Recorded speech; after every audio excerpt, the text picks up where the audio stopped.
Hello everybody, welcome back to the channel. Thank you guys once again for tuning in with us.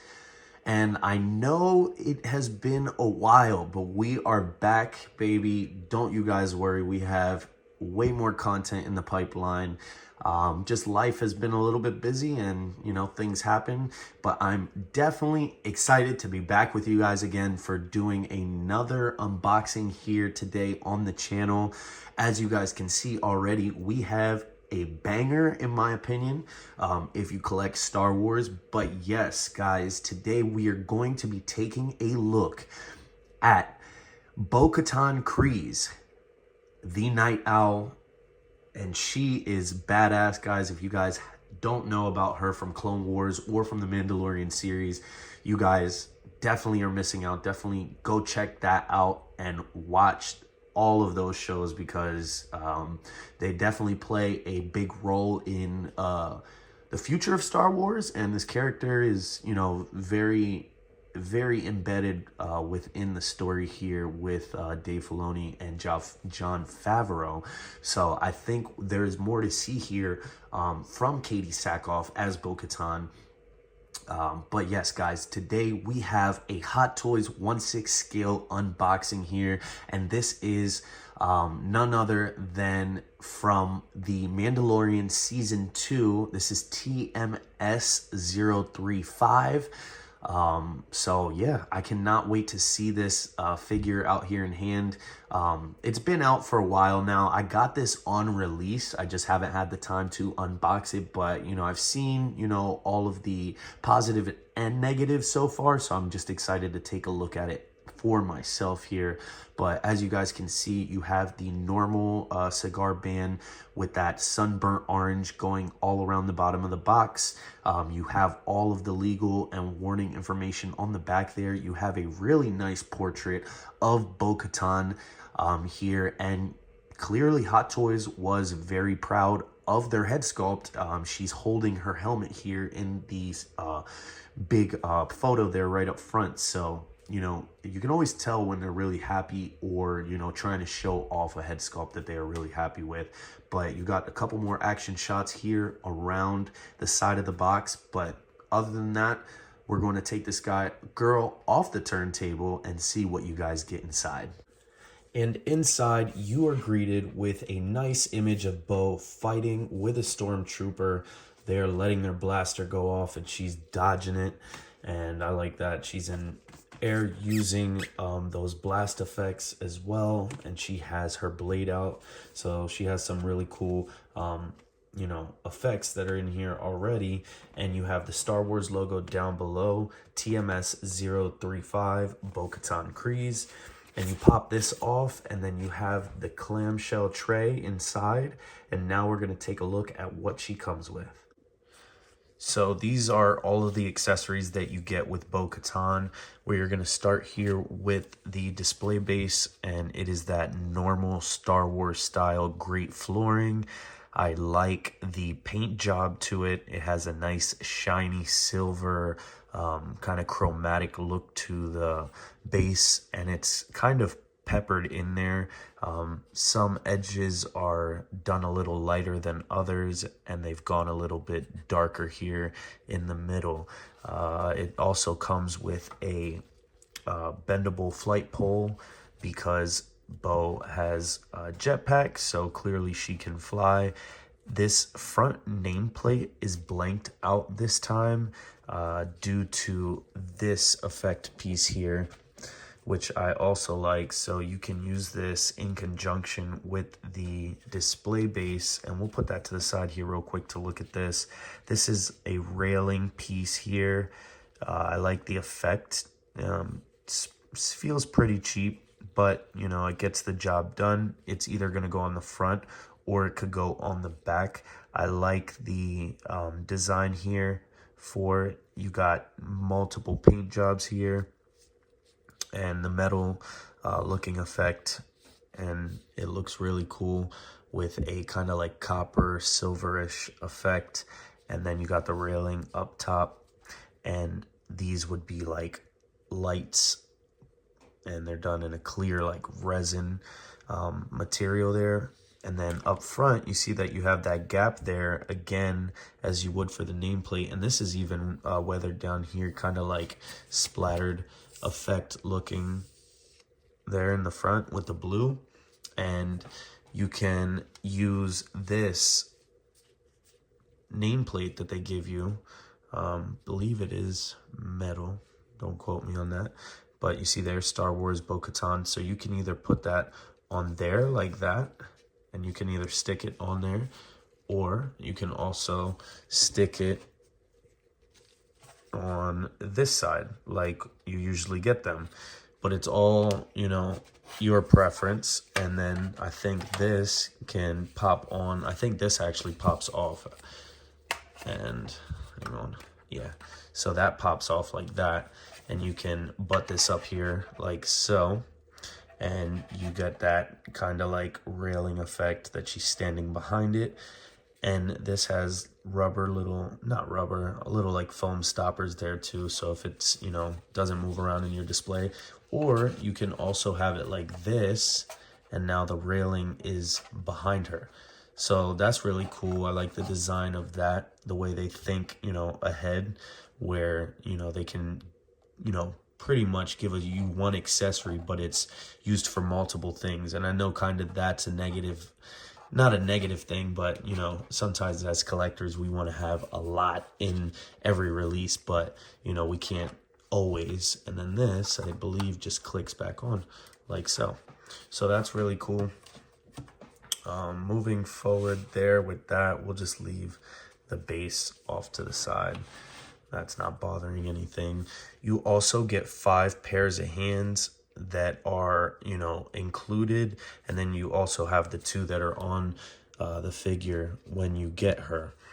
And her hands are done very nicely as well. You have the armor plating on the back, and I really like that, you know, little strip of red coloring there.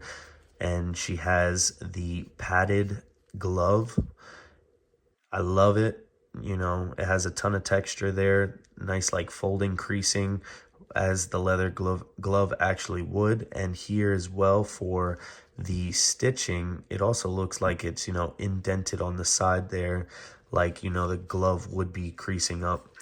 And she has the shooting hand for either side, so that's cool. And that is going to be very useful here for her blasters. But the armor plating looks really cool. It has, you know, even a wash down in there. Now that I'm looking at it, you just keep looking at Hot Toys and you'll find detail as you go. Look at the knuckles on the front there, really cool. Like all of the hand gestures. This is a cool release too, because you get 2 fists. You don't always see that. So you can have her just there, you know, clenched up, just looking badass. But then you got her twin West Star 35 blaster pistols. These are done very, very beautifully, as you guys can see already. I feel like they got kind of like a good bit of weight, you know, for a plastic sculpt. Like, it's not a die cast weapon, and it kind of already, you know, also feels heftier than other ones, like the normal Star Wars blaster releases that we always get. But her pistols look really, really cool. She has a gold color tone with like a soft gunmetal too on the top. There's oil staining in the creases as well, like in all of the little slits throughout the blaster itself. I like the trigger. It has, you know, more of like a silver-ish gunmetal look to it down here as well, and a wood kind of print for the handle, which is also cool. It just really ties in the sculpt all together.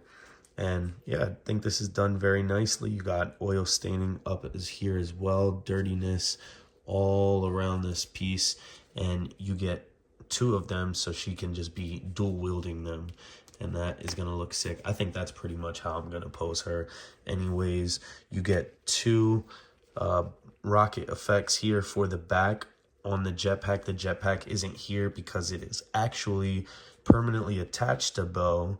That was kind of, I guess I understand why they would do that, but at the same time, it kind of, I feel like it threw everybody off of like why it wouldn't be magnetic as well, because I feel like all the jetpacks have been magnetic. But you also get this dagger here, and this is cool. This just pegs in or clips into one of her gauntlets there, and this is done very nicely. You got her blade, got the weathering effect all over it and there as well, and you can see the peg on the back there, but you can see that it'll seamlessly peg into her gauntlet later on. She has the communication device as well, and this is such a small sculpt, but it's done very nicely as well. You can see the grip there in black all around, but then I really like the attention to detail to the mesh screen in there, and there's even a little bit of weathering on the inside there to like show dirtiness. You guys also get a grappling hook here, and this is pretty cool. The cable part of the rod itself is actually made of metal, so that's cool. You guys can see that it is painted very nicely. It's got nice silver for the hook pieces there, and then there's like a little hint of blue in the back. I don't ever really use these, but it's cool that they threw those in. Now for the head sculpt, guys. You know, what really makes the figure, for the most part, is always going to be the head sculpt. I know a lot of people didn't like this. I know that people still don't like this. This figure's been out for a while now. I just haven't ever made it around to getting my review out. But guys, for me, it's not bad, but it's not the best. You know, I can agree to that, you know, they could have done a little bit better. But for me, the likeness to Katee Sackhoff, the actor of Bo-Katan, is there enough for me if I want to display it. Now there's a lot of, you know, custom jobs that you guys can do. So there's different options around it, but it's for me is not the worst, you know. I think the thing that really messes this sculpt up for me is the hair. You know, it's executed properly, but the way that the hair lays could maybe throw the look off, you know. But the detail in the hair itself looks very good. You guys can see all of the different strands in there, different layers in the hair. And then down the bottom, they have like a double piece there with a little bit of depth and separation. You can see the edges of her hair. But I think it's just very squat on the head sculpt, and it kind of makes, you know, the face off a little bit. I don't know. But you guys let me know in the comments below.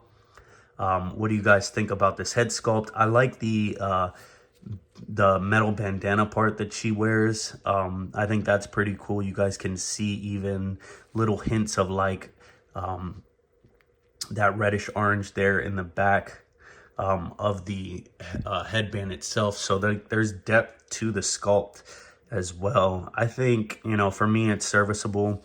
You guys have little specks of weathering over the top of that headband as well, with a wash inside all of those crevices as well to bring out the sculpt, the sculpt itself of the headband. It looks like a real metal, you know, tiara that she's wearing there.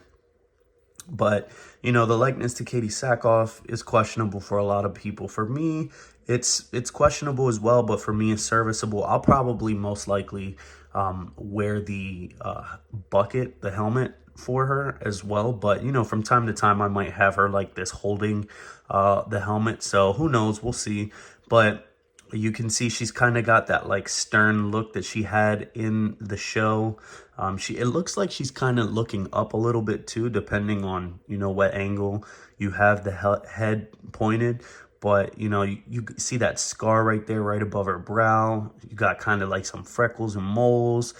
I think it looks nice. You know what I mean? The paint job for the head sculpt itself, you know, in person too as well. I think, you know, you're still not going to be upset with, you know, what you get. But overall, you know, a lot of people can argue that this wasn't their best head sculpt. And, you know, I can agree to that, but we'll see what it looks like on the body as well and compare there. But now that we have all of that out of the way, let's take a look at the figure itself. I'm also going to look at the bucket on the body as well. I know that's technically an accessory, but we'll look at that on the body.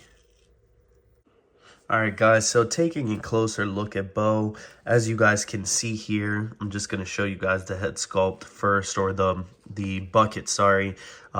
There's just a ton of weathering here. You guys can see all of the chrome silver pieces, you know, even for the rangefinder there. The rangefinder does go down. You guys got the Night Owls logo right there up front and center. I really love the way that, you know, the helmet is shaped there like that. You got a ton of weathering all throughout this piece. It looks very, very nice. You guys have the grill right there in the back as well. And then all this weathering here looks very dope. And then while we're back here, we'll just look at the jetpack. The jetpack looks very nice. Has the arrows pointing down for where you guys would be putting the blast effects. So I think that's kind of cool. It's showing you where the flame would be coming out from for the jetpack.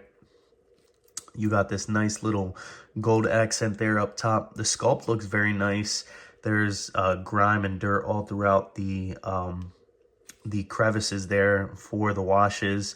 The washes that they have all throughout there look very nice.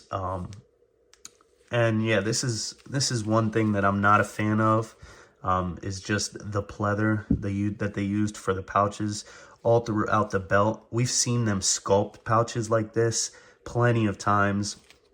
I feel like the use of pleather on this piece was overly used. As you can see, there's pleather up here, behind there, on the chest plate. You guys have the nice deep like gunmetal for the chest plate there as well, with the silver dry brushing all throughout there, even up along the edges to make it look like, you know, it's nice and scuffed up. You got like a nice little copper tone there for the belt, and then you guys have more silver for the buckle there as well. But yeah, they used a lot of pleather on this piece. I'm not sure why. You guys have the Night Owls logo insignia there as well for the shoulder pads on both sides. And look at how like weathered it is. You can see that it's almost like all messed up, but I think it's different on either side. You can see this one is coming off more than this one. So they're not identical to each other. They're very different. I do like the stitching throughout the flight suit on this piece. That's one thing I do like, the white stitching that they used all the way throughout it. But I haven't taken off the, you guys probably can't see it, but there is I think there is like a skin tone neck piece there that you can see, like when she's lifting up. You guys can kind of see it there. I didn't take off the plastic, but it's almost showing like she is under there. It shows a lot of character too with the head sculpt. You guys can aim it down and up for some flight poses, have a very demeaning look to it.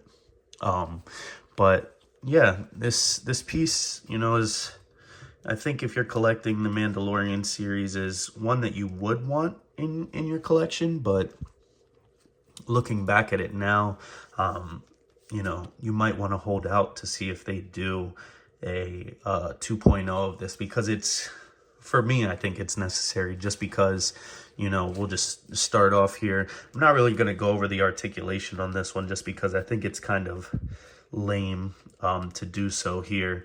But, you know, that's as much as you're going to get, a single joint for the elbow, which, you know, in present day with Hot Toys, we're like, why are we even doing single jointed figures? It is ratcheted though. You know, the arm can go up to about there until the shoulder pad interferes there with the neck armor there. The legs, you know, the legs don't kick out that far. It's, for me, it is a very stiff figure. I don't, like I said, I don't know if it's just because it's brand new out the box. That usually happens, but you know, even for the knees, you know, they only go for that much. So I know a lot of people were upset about the arms specifically, but I think they're going to give us a brand new body here for the newer version when they do that eventually. And then you got the boot spats down here, which are also pleather. So a ton of pleather here. I know a lot of people say for the knee pad armor, they wish that they would go up a little bit more because it makes her look like a little bit short, the way that they sag down. But, you know, to each their own. I think that, you know, when you have them all in the collection, I don't think your eye is going to be drawn specifically to that. But, you know, if this is one character for sure that you definitely want to have, I could see why, you know, you would be pointing out those things like that. But yeah, there's nothing too crazy about this figure. I'm not going to go super in depth with it like I usually do. But yeah, the proportions to me look good. You know, you could see from the side there. And then we'll try to put the head sculpt on the body here. Like I said, I'm probably going to pose her like this with the bucket on, just because I think I like that look a lot better. Have her with her blasters, you know, maybe in an action pose next to Mando or something like that. But I think she was really good in the show. She had, you know, very nice, you know, parts to the show. They brought a nice dynamic with the other Mandos with Din Djarin, you know what I mean? They had a nice arc there, and also for the following season. So I'm very happy with this figure, although that, you know, there were a lot of issues with the release on this one, but, you know, obviously they could have done better. They can always do better, but, you know, I think they did a bang up job for what it is, you know. And, you know, I think a lot of people that got this figure think the same. Also, if you have her with Casca Reeves, she would look very nice paired up on the shelf there. I have not gotten Casca yet. I don't know if I'm gonna get Axe. Probably not, just because he didn't come with a head sculpt. I know a lot of people were upset about that, but I just mainly wanted to get Bo just because I really liked her in Clone Wars, and I was very happy to see her in live action. So that's why, for me, she was a must-have in the Mando collection. But I think she will do just fine, you know, just sitting there in the background, not doing too much, just because, like I said, this figure is kind of limited with the posing that you can do with her. But we'll see if they come out with a second one, and maybe I'll be prone to picking that up. I'm gonna put the head sculpt on her here just to finish out the video, though, and we'll finish out the video here. So you guys, now with me saying that, I'm not sure here. I mean, I think she looks awesome with the head sculpt on. I think it's just all goes up to preference. I think on the body she looks good, you know, maybe just in hand with the head sculpt it doesn't look too great. But when you have the whole piece tie in together, I think, you know, you can get some nice shots like this. I have her there holding the bucket. She looks very menacing, you know, has her one fist clenched, you know, up like she's just pissed off, as the head sculpt looks like, you know, she is. So, you know, who knows? Maybe I'll leave her like this for a little bit and then maybe throw the bucket back on when I get bored or tired of it, which I tend to do, you know, sometimes. But I really do love her, you know, her two twin blasters. I'll probably eventually have her posed up with those in some type of way, but for now I think the head sculpt will do. She does have the skin tone neck, like I said, so that's pretty cool, because when you have the bucket on her, it looks like, you know, she's actually under there. It's not just one of those black neck pieces that ride all the way up. So I really like that. But tell me what you guys think about this figure, and would you guys get Bo-Katan in your Star Wars collection, or she a pass for you guys. Thank you guys so much for watching. Thank you for tuning in. I know I haven't been making any content lately. It's been a while. If you guys do not know, I have suffered an injury back in February, and that is the reason why, I've been kind of stagnant on making content. But slowly but surely, I am trying to get back out there and do my thing again. So stay tuned for the next unboxing on this channel.